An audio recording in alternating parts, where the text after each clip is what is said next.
Assalamu alaikum warahmatullahi wabarakatuh. Hapa ni Dr. Sakume, mtaalamu wa tiba asilia na ushauri. Hapa tuna dawa mchanganyiko tunazielezea kwa leo. Hapa tuna mwani. Mwani ni special kwa ajili ya kutibu maradhi mbalimbali. Vile vile tuna mafuta ya mwarobaini, vile vile tuna mwani uliyesagwa na waunga na mwani ambaye haujasagwa. Vile vile hapa tuna dawa ya unga wa mbegu ya mlonge, vile vile tuna unga wa majani ya mlonge, vile vile tuna dawa ya bawasiri hapa. Kuna oili na vile vile tuna dawa ya unga ya kunywa. Vile vile tuna mtaligula hapo. Mtaligula ni dawa ambayo inatibu maradhi mengi kwa ujumla.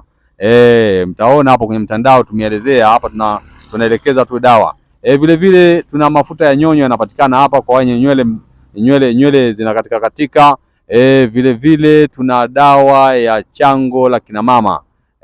Dawa ya chango la kina mama inapatikana hapa, inaitwa tabasamu la mama. Dawa hii ni mujarabu sana. Vile vile tuna dawa ya kifua. Hapo tuna dawa ya vidonda vya tumbo sugu. Hata kama ilikuwa unapata shida, ndani ya siku 3 tu unakaa vizuri. Hapo tuna tabasamu la mama, chango. Hata kama upati ujauzito unakaa vizuri, maumivu ya tumbo nini, kila kitu.